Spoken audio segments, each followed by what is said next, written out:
du fait que ces infrastructures militaires s'approchent des frontières de la Russie. Que depuis 30 ans, la Russie s'est efforcée avec persistance et patience de parvenir à un accord avec les principaux pays de l'OTAN sur les principes de sécurité égale et indivisible en Europe, sans résultat. Bien au contraire, malgré les préoccupations et les protestations de Moscou, l'Alliance Atlantique ne cesse de s'élargir. La machine de guerre, dit-il, est en marche et elle s'approche de très près de nos frontières. Il ajoute, il attribue l'attitude du bloc occidental à l'effondrement de l'URSS et à la rupture de l'équilibre des pouvoirs dans le monde, conduisant à une situation où les traités et les accords ne sont réellement plus en vigueur.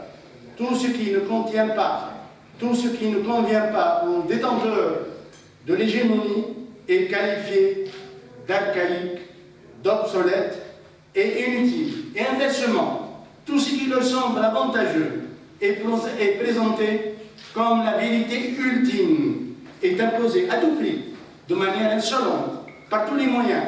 Ceux qui ne sont pas d'accord finissent à genoux. Il cite des exemples de ces dérèglements, comme les opérations militaires sanglantes en pleine Europe contre Belgrade, sans autorisation du Conseil de sécurité. Il continue. L'invasion de l'Irak, qui n'a aucun fondement juridique, et le mensonge du secrétaire d'État américain, qui a agité publiquement devant le Conseil de sécurité des Nations Unies un tube rempli de poudre blanche assurant qu'il s'agissait d'une arme chimique en cours de développement en Irak. La dénaturation de toutes les décisions du Conseil de sécurité sur la question libyenne, ayant conduit à la destruction complète de l'État et à une guerre civile. Un sort similaire, dit-il, a été réservé à la Syrie, où les opérations militaires de la coalition occidentale, sans le consentement de ce pays et sans les sanctions du Conseil de sécurité, ne sont rien d'autre qu'une agression. Le résultat de tout cela fut aussi des sacrifices énormes, des destructions, une progression incroyable du terrorisme. En fait, on a l'impression, poursuit-il, que pratiquement partout, là où l'Occident vient mettre en place son ordre, cela se termine en blessures sanglantes qui ne se cicatrisent pas.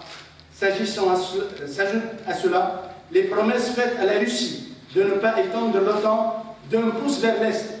Ils ont menti. En termes populaires, ils nous ont tout simplement arnaqués. En décembre 2021, à Unity, nous avons une nouvelle fois tenté de nous mettre d'accord avec les États-Unis et leurs alliés sur les principes pour assurer la sécurité en Europe. En vain, la position américaine ne change pas. Ils poursuivent leurs objectifs. Nous ne ferons pas l'erreur de la Seconde Guerre mondiale lorsque nous n'avons pas su nous préparer à temps pour affronter l'ennemi nazi. La Russie moderne, même après l'effondrement de l'URSS et la perte d'une grande partie de son potentiel, est aujourd'hui l'une des puissances nucléaires les plus fortes du monde et elle dispose en outre davantage en ce qui concerne un certain nombre d'armes de pointe. Il ne devrait faire aucun doute qu'une attaque directe contre notre peuple entraînerait une défaite et des conséquences désastreuses pour tout agresseur potentiel. Le problème est que sur le territoire qui nous est adjacent, sur nos propres territoires historiques, une anti-Russie est en train d'être créée, qui a été placée sous un contrôle extérieur total, qui est colonisée d'une manière active par des forces armées des pays de l'OTAN, où il y a un afflux d'armes les plus modernes. C'est une menace réelle, non seulement pour nos intérêts, mais pour l'existence même de notre État. Sa souveraineté, c'est cette ligne rouge dont on a parlé à plusieurs reprises, il l'en franchit. Après avoir démontré les raisons de son intervention en Ukraine et ses objectifs visant à la démilitariser, à la dénazifier, il lance sur un ton véhément un avertissement à l'Occident. Pour ceux qui seront tentés de s'ingérer dans les événements en cours, quiconque essayera d'interférer contre nous et plus encore de créer des menaces pour notre peuple, pour notre pays, doit savoir que la réponse de la Russie sera immédiate et menacera et mènera à des conséquences auxquelles vous n'avez jamais fait face dans votre histoire. Nous sommes prêts à n'importe quelle évolution de la situation. Toutes les décisions nécessaires à cet égard ont été prises. J'espère être entendu.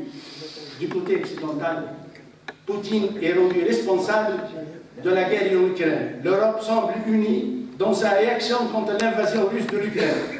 Mais la question que l'on se pose, jusqu'où peut aller Poutine dans la détermination fait peur.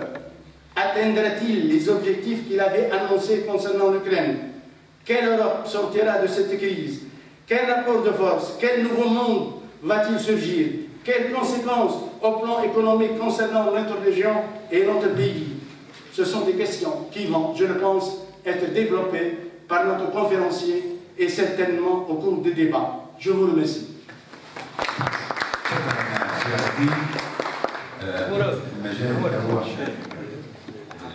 En général, mesdames et messieurs, j'avais préparé un petit exposé en arabe d'abord. Malheureusement, il a disparu. Je crois qu'il y a eu un virus qui l'a fait disparaître le flash. Heureusement, j'ai une alternative sur cet exposé en français. Je vais essayer d'être bref et vous donner les éléments essentiels sur le plan géostratégique et militaire concernant ce conflit. Alors, tout d'abord, l'Ukraine.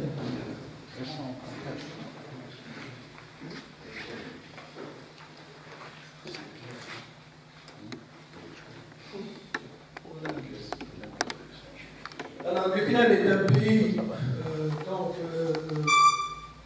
de l'Europe de l'Est. Vous voyez sur cette carte la délimitation du pays avec ses voisins et tout de suite il y a deux remarques importantes. La première remarque, c'est que du côté est,